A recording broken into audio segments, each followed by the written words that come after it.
What's going on, everybody?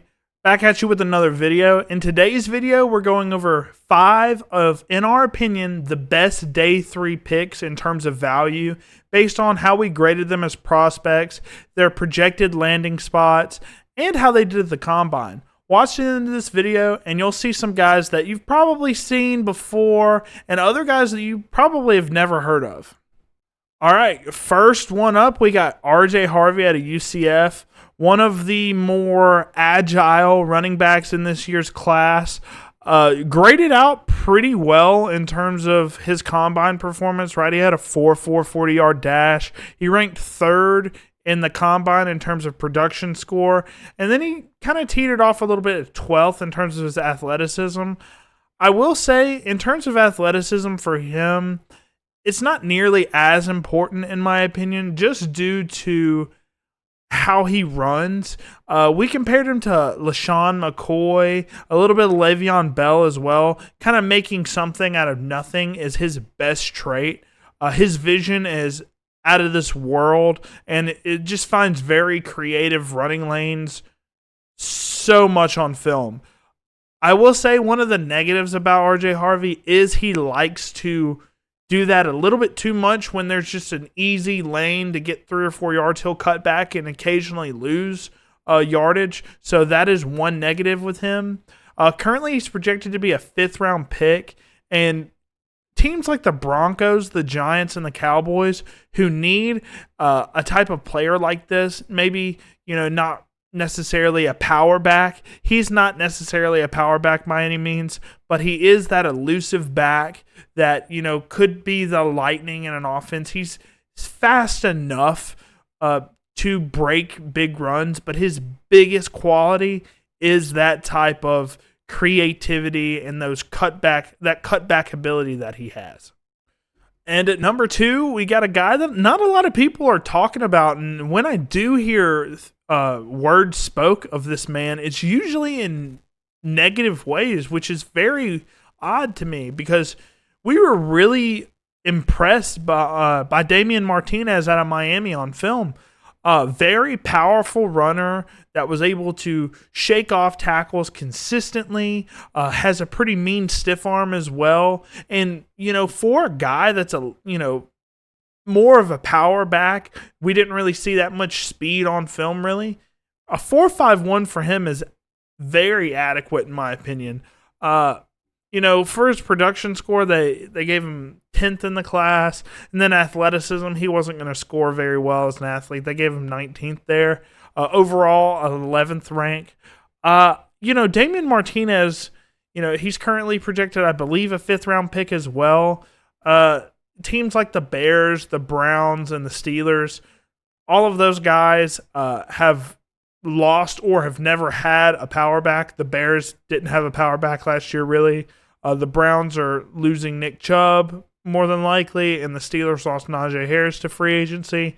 And they are going to be in need of a power back. And I think Damian Martinez, there's a lot of power backs in this year's class, but I think he's up there towards some of the better power backs in this class. So, yeah, I think if a team takes a flyer on him in the 5th round and he performs well at OTAs, I think you could see him getting some goal line work. And, he could work into the workhorse role, but I would definitely be on the lookout for him to see mainly like where he lands. And if it's one of these teams, he's going to get workhorse production. And at the very least, he'll get goal line work. All right, so the next guy on this list, his name's heating up a little bit, but about a month ago, I hadn't heard a single person talk about this guy. It's Kyle Williams out of Washington State University, a guy that's super good after the catch. At Washington State, they threw a bunch of screens his way. Very good vertical separator as well, just due to the insane amounts of release packages that he can use on you. He makes corners look absolutely stupid, regardless of whether it's a run play or not. He will take the corner out of the play completely.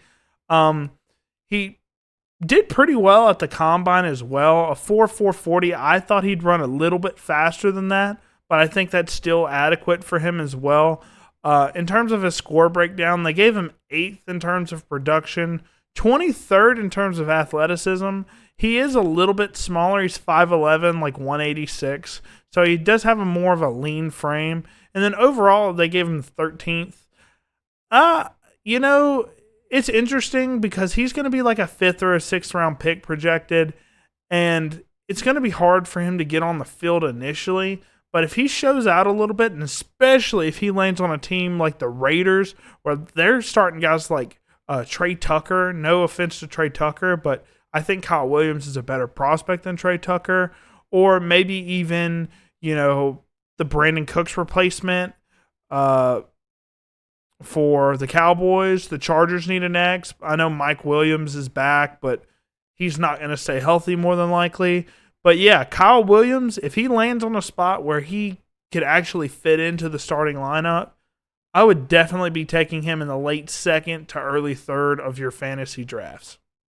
All right, so a guy most of you have probably never heard of, it's Brant Kuth. I believe that's how you say it. Tight end out of Utah.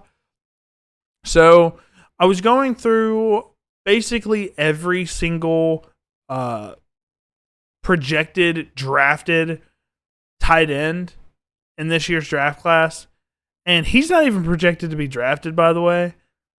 I watched this guy on film, and he reminds me of like a weird mix between Hunter Renfrow and Taysom Hill.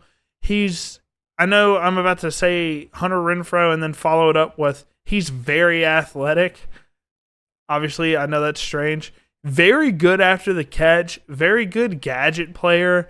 I think, you know, it's kind of a long shot for him to land on a team that can actually use him. But I'd love for the Saints to pick him up in like the 6th or the 7th round as that Taysom Hill replacement. Obviously, the Colts need a tight end, and I think he could be a fun weapon for Shane Steichen. And then, you know, he kind of reminds me a little bit of George Kittle because he's not the worst blocker either, despite being very undersized for the position. He's 236, 6'2". Obviously, Kittle's a little bit bigger than that. But he plays with 100% effort every time I saw him play. And when he gets after the catch, he's got some wiggle to him, and he can break some tackles as well. So he could be a George Kittle replacement potentially. I know that's a little bit of a stretch for an undrafted player, but guy is, you know, he popped off for me on film, and I watched every other tight end, and he's like my tight end 4, I believe. So definitely keep your eye on Brant Kuth. Obviously, you probably aren't going to want to draft him in your rookie drafts, but just a guy, you know, depending on where he lands, you could pick him up after your rookie drafts and kind of keep him on your taxi squads. He's definitely worth that just to see where he ends up and how he gets utilized. And last but not least, our last guy is Kyle Monangai out of Rutgers. Now, didn't perform particularly great at the combine, unfortunately, as you can see by the score breakdowns here. You know, Kyle Monangai definitely is limited in terms of, you know, an athlete, but I will say there's a few things about him that are redeemable and can land him on a roster consistently. Now, with these day 3 picks, that's one of the main things you're looking for is a guy that will keep a roster spot and could maybe in the future have a role in the offense. That's what you're looking for in terms of these 3rd and 4th round rookie picks, right? Kyle Monangai possesses a very important trait for NFL GMs and coaches, and that is pass blocking. Kyle Monangai is probably the best pass protector in this year's draft class, with him also being a relatively good power back with some decent production at Rutgers. Rutgers has kind of been on a tangent here for a little while, producing some solid running back talent. Most recently, it was Isaiah Pacheco, right?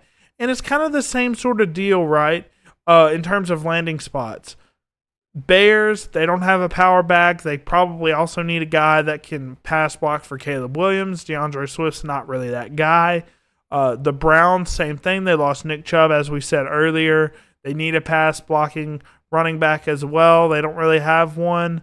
And, you know, they kind of need a goal line back as well. Jerome Ford just really isn't the guy.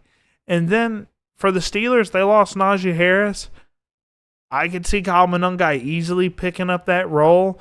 And Jalen Warren is kind of like their pass blocker, but I think Kyle Monangai could basically get in and do that for him as well. So, I know pass blocking gives you 0 fantasy points, but in terms of these late round rookie picks, that is something that you want to look at because that will keep them on the roster, right? Like Jawan Jennings.